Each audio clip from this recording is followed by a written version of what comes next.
We will start with Texas A&M 41, Alabama 38.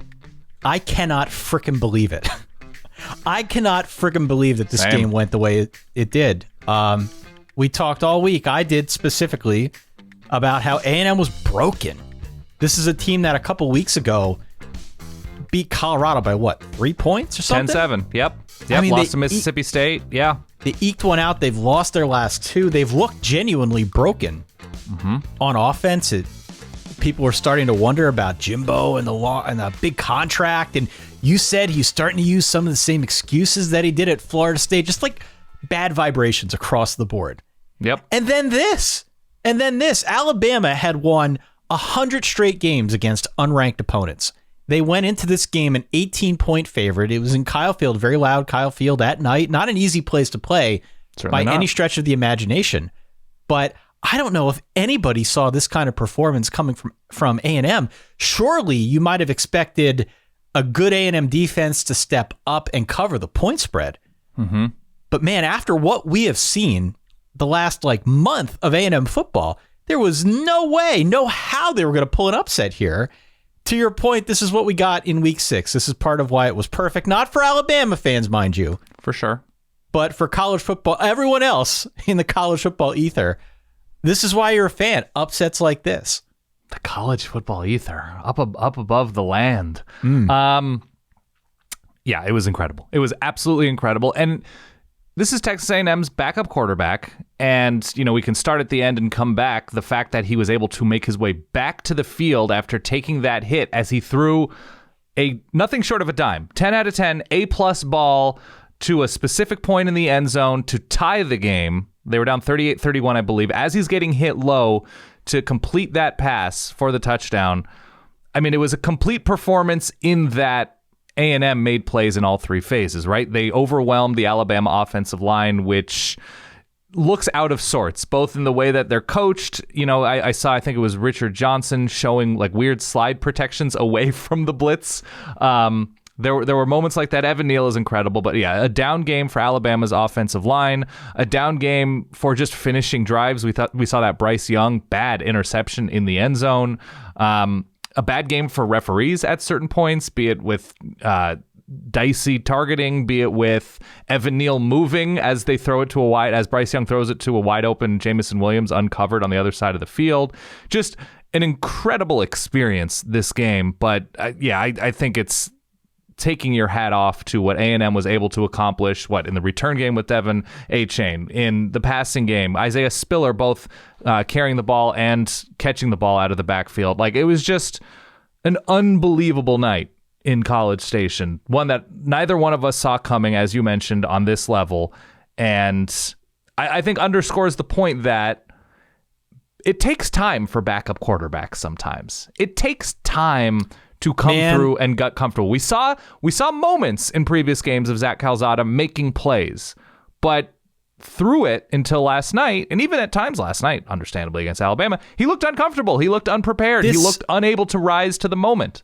Look, Zach Calzada last night was when Verbal Kint turned into Kaiser Soze. Yeah. That's how I felt. It came out of nowhere. You're right. We saw hints of it. Yeah. We knew enough that he was not Taquan Roberson. All right. Sure, we knew he was it's serviceable. not a Roberson thing. It's across the sport. Backup quarterbacks thrust it into action against good teams. It's tough. It's just tough. It is tough. It is especially tough. Yeah. We knew that he was serviceable. He was not a total disaster. But last night, this is far and away better than anything we could have expected. 285, 3 touchdowns, 1 interception. He constantly stood tall in the pocket. He was very accurate with the ball. He did not seem overwhelmed by the moment. And more often than not, that is what you see when you put a backup in a situation. Now, he's had a few weeks to kind of find his way, to your point. But even still, man, that's a big spot. That's a big spot to be in. I don't care if you're the starter or if you're the backup. We'll talk about Spencer Rattler in a few minutes. Spencer Rattler came into the year one of the guys I think unanimously picked to be the Heisman frontrunner. Sure. You could argue at points in time the moment was too big for him in that Texas game. The moment might be 2021 as a whole. He has not had a phenomenal year. It's not necessarily a majority on him. We'll get to it. No, but right. But that's the point, right? I mean, yeah. What Zach Calzada did, I am now officially entrenched, officially on board, I should say, with the Calzada Armada. Oh, look at you. As we sail the high seas of the SEC, A&M looked great. Good for them. Big win. Mm-hmm. Defense did enough to get some key stops and create some key turnovers when they had to. Bryce Young, for his part, on the Alabama side, still looks superb. The Alabama offense just committed a few too many mistakes here and there, and not punching it into the end zone in spots comes back to bite you, as it always does. But just a great game. Wow, what a win! What a win for A&M. I mean, and more on Alabama as well. So you lose a DB early. You have Brian Robinson running completely wild. Just incredibly impressive. Jamison Williams making play after play. Like, the game was there for Alabama.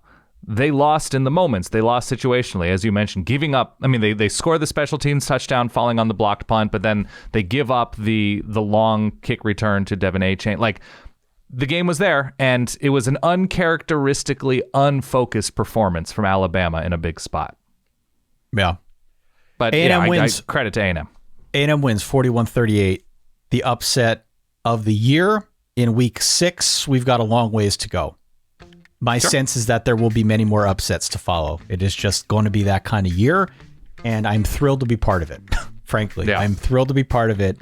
It makes me very, very happy to be a fan of college football, and especially doing this podcast with you on a tri-weekly basis now. Yeah, I mean, we've seen Clemson lose to NC State, Ohio State lose to Oregon, Alabama lose to A&M.